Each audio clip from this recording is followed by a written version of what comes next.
It's a new day on Deep Space Nine, and everybody has social plans for the evening except Bashir. He decides to call it a night instead, only for Eggnog to interrupt him before he can nod off. He's needed in the infirmary as an admiral in there has dismissed the doctor on night shift and called for him specifically. Hardly surprising when the admiral in question is no admiral at all, but actually Patrick and the rest of Bashir's genetically altered found family. They wanted to do a bit of the old treason the last time they were here, so I suppose impersonating Starfleet personnel just to bring Serena, the silent member of the group here, is actually an improvement. Bashir mentioned to them that he might have an idea for treatment for her at some point in the future, and the three of them decided that was excuse enough for an immediate road trip here to deliver her. After all, who better to help Bashir develop treatment than people like him? Sisko's obviously not delighted by them pretending to be a high-ranking entourage, likely in part because it shows Starfleet security as an absolute sodding shambles. Still, he's willing to listen when Bashir says he might be able to help Serena. Her largely unresponsive state means we don't know what's underneath, but there's a chance she's not going to be as excitable as the others if the block is removed. Sisko gives his blessing for Bashir to proceed, and permission for Jack, Lauren and Patrick to stay here so she has people she knows if it works. That means setting up the cargo bay for them again, or leaving it to them from the looks of things. Bashir arrives to collect Serena, and after explaining to Jack that he's not going to be allowed to help with surgery, off they go. The core of Serena's issue is that her brainial meats were boosted to process a shitload of data, but her sensory inputs can't shunt it there fast enough, so Bashir has an idea for how to improve the flow. The bad news is it relies on scanners of such detail that O'Brien says they're beyond physics. The good news is that arsing around with science is what our group do for giggles, so they rig up the gear instead. Back to the infirmary we go for a bit of brainial surgery. Head lasers do head lasering, and she's taken to recovery, all of which seems to have done not a jot. Bashir's in Quarks almost a week later and bemoaning the lack of improvement to Dax when he's distracted by someone at the door. Serena's there looking around and surprises both Bashir and herself by speaking. We're back in the infirmary and testing Serena. She has a bit more of a particular brainial juice than anticipated, but is able to diagnose why herself as she was listening to him before the treatment and understands. A reintroduction to the others goes mostly well, though Jack mocks her slightly muffled speech. She takes it well enough, and Bashir says practice will fix it, which makes Jack sing a musical scale to teach intonation. It's not long before they're all improvising together, Serena included, much to Bashir's delight. He's so delighted, in fact, that he forgot he had a holosuite booking with O'Brien, though it's forgiven when O'Brien sees how happy he is. He returns to his quarters to find it already occupied. Serena broke in because she was worried about going to sleep and waking up back the way she was. Reassurance apparently involves a cuddle, which is how she falls asleep on him. He wakes to find her working on a problem that's eluded him for a while, one she's solved while he slept. He's in the process of thanking her when he's called away to work, so she decides to visit the cargo bay while he's busy. They're working on how to avert the end of the universe, specifically the Big Crunch, where universal expansion of the Big Bang reverses and everything squishes back together again. Serious stuff, but at least it's not due for a few trillion years. Serena tries to join in, only for her input to earn a scolding from Jack. When Bashir arrives later, she's sitting on her bed and staring into space. It's not a relapse as he fears, but rather the best way to avoid conflict, as she says it's what the others are used to. Not tonight, though, as Bashir's inviting her to a gathering at Quarks with friends. Jack and Patrick are a little miffed when they realize the invite doesn't include them, though Lauren understands and helps Serena prepare. The evening is a success, even winning over Odo with an observation about his way of showing affection to Kira. The analysis continues as they're walking along the promenade together afterwards, and turns to Bashir himself. Lonely is one of the descriptors she uses, which might be why he changes the subject back to his friends. They were a welcome change of pace for Serena, as she's used to dealing with the erratic behaviours of Jack, Patrick and Lauren. Speaking of which, they'll be returning home soon, and Serena intuits that she won't be joining them now that she can fit in. which leaves the obvious question of where she's going to go next. Bashir suggests she could stay here if she wanted, and the inevitable face-mashing begins. The others take the news that they're losing one of their number as badly as you'd expect. Understandable, really, and there's no real way of making it easier. Bashir suggests Serena give it a while before visiting them so they can adapt. Besides, he has something fun for her to do. The fun thing is Darbo, or possibly watching Quark squirm as Serena takes him to the fucking cleaners. She's doing so well for herself that Quark offers her a free bottle of wine if she'll just stop playing. She's had enough anyway. In fact, she's had a bit too much, as all the noise and activity is creating a sensory overload, and she instead asks to leave. Bashir apologizes on the way to her quarters and suggests a quiet dinner together tomorrow night, and possibly taking time off to go on holiday together. Bashir's positively gushing about her to O'Brien the following day. O'Brien's happy for them, but a touch concerned about both the speed of it all and Bashir being her doctor.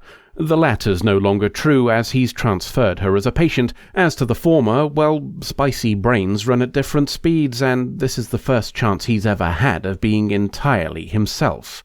He's being entirely himself on his own later that evening, as Serena doesn't turn up for their planned dinner, and tracking her down reveals why when we find her unresponsive at her window.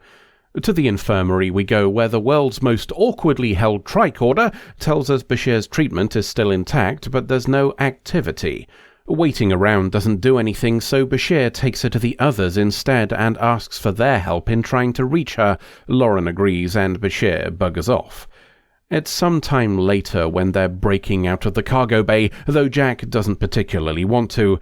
It's because they've got an answer, and they go to Bashir to deliver it personally. In short, there's nothing wrong with her, except fear. That's why she won't talk, and it's connected to Bashir. He goes to see her himself and promises he'll do whatever's needed to make things work between them, which is a bit awkward when she says she doesn't know how she feels about him. How could she? Everything is new to her, including this. All she wanted was to please the person who gave her a life, and she's now realizing that's something she can't do. It's morning at the Replimat, which O'Brien has presumably now fixed based on Bashir having a cup in front of him. O'Brien asks about Serena, and we learn she'll be leaving in a few minutes for a research post Bashir has arranged. A bit of self-punishment on Bashir's part for his actions nets him a pity invite to dinner at the O'Brien household later, but he declines. He goes to see Serena off at least, and they part on good terms, so we'll leave Bashir to watch her go from a promenade window until the next adventure. Do Starfleet Medical run classes about how doctors banging their patients is actually a good thing? That's the only explanation I can think of for it happening again.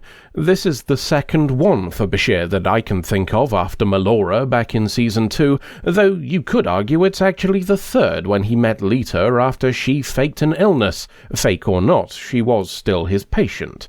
Maybe it's a genetic engineering thing. Perhaps the alterations included one that turns his saliva into a healing compound, like a Starfleet Steven universe. That way, what he's doing isn't inherently unethical, but rather a unique way of practicing medicine. To be fair to the episode, this one does call it out.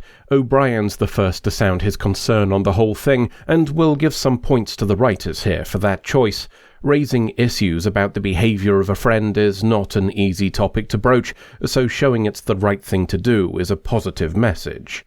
And to be fair to O'Brien letting it go, it did look like Bashir had considered those arguments as well. Transferring Serena as a patient seems to cover the medical ethics on the surface, and it's not like O'Brien can argue what's a normal relationship speed for the genetically modified. It's Serena herself who shows that both of O'Brien's concerns were accurate, despite Bashir's consideration of them. The attempt to correct an ongoing power imbalance of doctor and patient might have been a step in the right direction, but it could never account for what came before.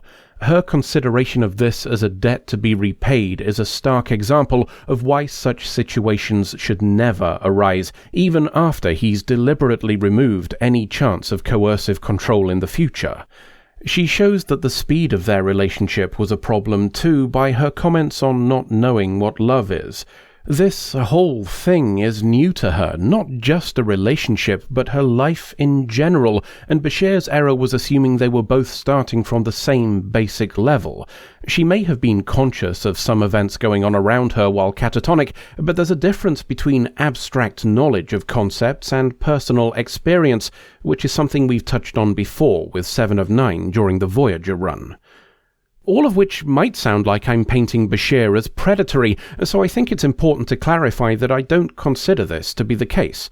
It's a lapse of judgment, certainly, but one with significant influential factors.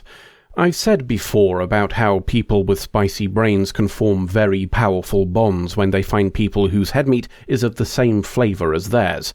Not having to mask or hide aspects of yourself through fear of judgment is a liberating experience, and to spend time simply resonating with another can make you feel right in ways you couldn't fully explain were wrong before. Bashir found this with Serena, or at least believed he had. I don't blame him for finding that so irresistible that he didn't fully think through the implications. Once he realized what was happening, he clarified that he did not want a transactional relationship and made no attempt to force the situation. He was wrong, but he understood and accepted that he was wrong. This is not the Bashir of Season 1 who badgered Dax. It's a Bashir conscious of the loneliness which prompted that behavior. Sometimes growth is just knowing when we fucked up. I'd like to end on Serena's observations when having drinks in Quarks, specifically displays of emotion between Odo and Kira. Kira says Odo doesn't talk about such things, only for Serena to point out holding her hand is just such a gesture. As someone who finds physical displays of affection easier, I confess this was a welcome observation. Part of Odo's behavior may be due to his experiences with other changelings. Linking is the most intimate act he knows, and that's a very physical thing. He may associate touch with affection or simply unfiltered honesty, both of which he wants, but I don't think that's the only reason he uses physical contact to show his feelings. Odo's always struggled with social interaction. Part of that's the constant threat of unwritten rules or expectations, things he may not even be aware of, let alone understand, but there's also the nuances of words themselves and their potential for interpretation. There's probably a conversation to be had there about a neurodivergent need for clarification to the point of verbosity, and how that stumbles when facing such naturally nebulous and ill-defined concepts as affection, but that's a whole video on its own, so we'll leave it alone. The point is that in a world where something as basic as intonation can drastically affect the meaning of a sentence like "I love you," it's not surprising that he'd look for alternatives. Odo's a man who likes clarity, and it's pretty difficult to misinterpret somebody holding your hand. End of episode. Had any ideas on what to ask the search engine for yet? Nope. How do you decide what question to ask when you don't have any data on the potential answers? I mean, we're not totally in dark, are we? We know some social media is dead and others are filled with bellends. So how do we find one that's useful? If we ask for useful outright, we're going to end up at the comments of an encyclopedia or something. Hold up, maybe that's the answer. If we don't know what we're looking for, we can't find it. What we need is help. That's just going to take us to a forum about Beatles songs. You're still thinking about the site. I'm thinking about users. That's actually a pretty good idea. Search engine, please take us to the social media with the most friendly users. Hello, when you're here. Does anybody know... Oh, sorry, I didn't realize you two were... I'll leave you to it. Space Dog, why is the floor sticky? You know what? Why don't we go back to bus? This is harder than it looks. It was for some of them. Oof.